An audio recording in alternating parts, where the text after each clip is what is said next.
The dusty military transport plane touched down at Peterson Air Force Base as the Colorado sun began its descent toward the Rocky Mountains. Marine Sergeant Daniel Reyes stepped off the aircraft, his weathered hands gripping a small duffel bag. After 18 months in Afghanistan, he was finally home. But this wasn't just any homecoming. Today was June 15th, and his son Mason was graduating as valedictorian from Lincoln High School. Daniel had kept this surprise secret for weeks, coordinating with his commanding officer to secure emergency leave. He'd missed Mason's first steps, his Little League championship, his 16th birthday, and countless other milestones. But not this one. Not today. The Uber dropped him off at the school entrance just as families were streaming in, dressed in their finest attire. Daniel looked down at his combat uniform, the same one he'd worn on patrol just 48 hours earlier. It was clean but showed the wear of service, slightly faded patches, creased fabric, and the unmistakable look of a soldier who'd seen real combat. As he approached the main entrance, a security guard stepped forward, his hand raised. The man's name tag read, Thompson. "Excuse me, sir. I need to see your invitation and ID." Daniel reached into his pocket, producing his military identification. "I'm Sergeant Daniel Reyes. I'm here for my son's graduation. Mason Reyes." Thompson barely glanced at the ID, his eyes focused on Daniel's appearance. The Marine's hair was regulation short but slightly unkempt from travel. His face bore the tan lines and weathered look of someone who'd spent months in desert conditions. To someone who'd never served, he might have looked rough, even intimidating. "Sir, this is a private event. Family members should have received formal invitations weeks ago. I don't see you on the list. I've been deployed overseas. I just flew in to surprise my son. Please, I'm his father." A woman in an expensive dress overheard the conversation and whispered to her husband, loud enough for Daniel to hear, "Look at him. Probably some vagrant trying to get inside. These people will try anything." Another parent chimed in, "Security should be tighter. You never know who might cause trouble."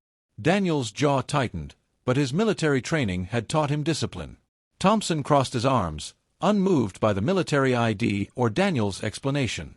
"I'm sorry, sir, but without proper documentation and advance registration, I can't allow entry. School policy. I understand you're doing your job, but I've been serving our country for the past year and a half. I haven't seen my son in 8 months. This is his graduation day." "That's what they all say," Thompson muttered, turning away to help other families.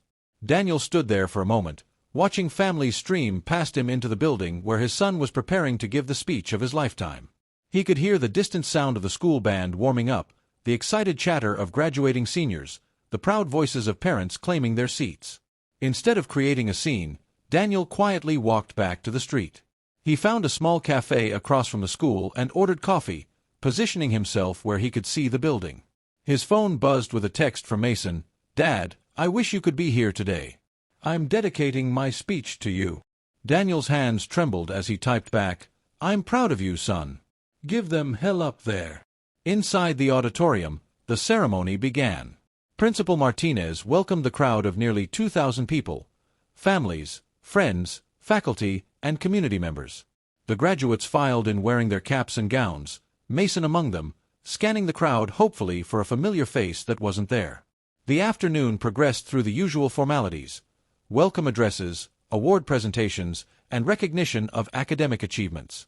Finally, Principal Martinez approached the podium for the introduction everyone had been waiting for. "Ladies and gentlemen, it's my honor to introduce our valedictorian, Mason Reyes, who will be attending West Point Military Academy this fall." The crowd applauded as Mason walked to the podium. At 18, he carried himself with the same quiet confidence his father possessed. He looked out over the sea of faces one more time, hoping against hope to spot his dad. He began his prepared speech about perseverance, about overcoming challenges, about the importance of service to something greater than yourself. But halfway through, he paused. The words caught in his throat as emotion overwhelmed him. "I'm sorry," he said, gripping the podium. "I need to say something that's not in my speech." The auditorium fell silent. Principal Martinez looked concerned. Mason's voice grew stronger. "This morning, a man came to our school wanting to attend this ceremony. He was turned away by security because he didn't look like he belonged. Because his clothes weren't fancy enough. Because people judged him by his appearance. Murmurs rippled through the crowd. Some parents shifted uncomfortably in their seats. "That man is my father, Marine Sergeant Daniel Reyes. He served 3 tours overseas, missed every important day of my life to protect the freedoms we take for granted. He's been shot at, bombed, and has watched friends die defending strangers.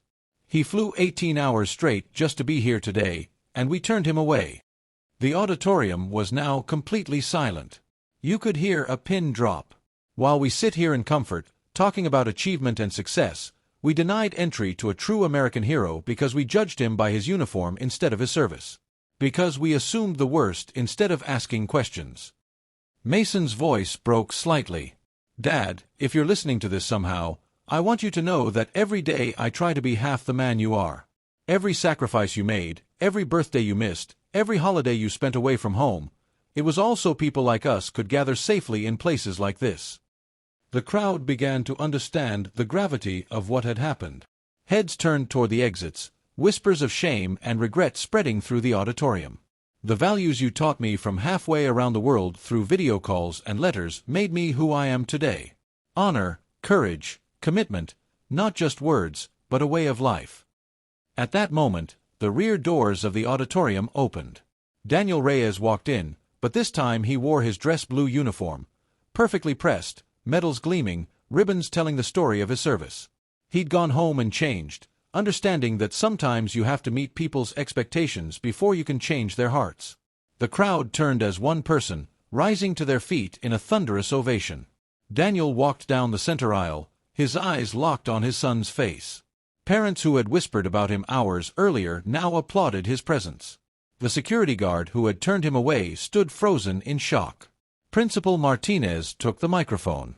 "Sergeant Reyes, on behalf of Lincoln High School, we apologize for this morning's misunderstanding. Would you please join your son on stage?" Daniel climbed the steps, and Mason ran into his father's arms. 18 months of separation dissolved in that embrace.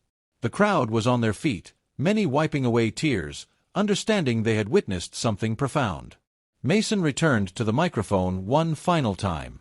"This is my dad. This is what a hero looks like. Sometimes he wears combat boots instead of dress shoes. Sometimes he carries the weight of protecting others instead of carrying designer bags. But he's exactly the kind of person we should welcome, not turn away." The standing ovation continued for nearly 5 minutes. Local news cameras, originally there just to cover a graduation, had captured something much more significant, a story about judgment, redemption, and the price of freedom. As Daniel and Mason walked off the stage together, the entire auditorium remained standing. They had learned something that day about looking beyond appearances, about honoring those who serve, and about the courage it takes to speak truth to a crowd. The story spread across social media within hours, reminding thousands of people about the heroes walking among us, and how easily we can miss them if we judge by appearance rather than character. Sometimes the most powerful lessons come not from textbooks, but from the courage of a young man willing to stand up for his father, and a father whose quiet dignity taught an entire community about true strength. Don't forget to subscribe for more inspiring stories and share your thoughts in the comments below. What would you have done in Daniel's situation? How can we do better at recognizing the heroes in our communities?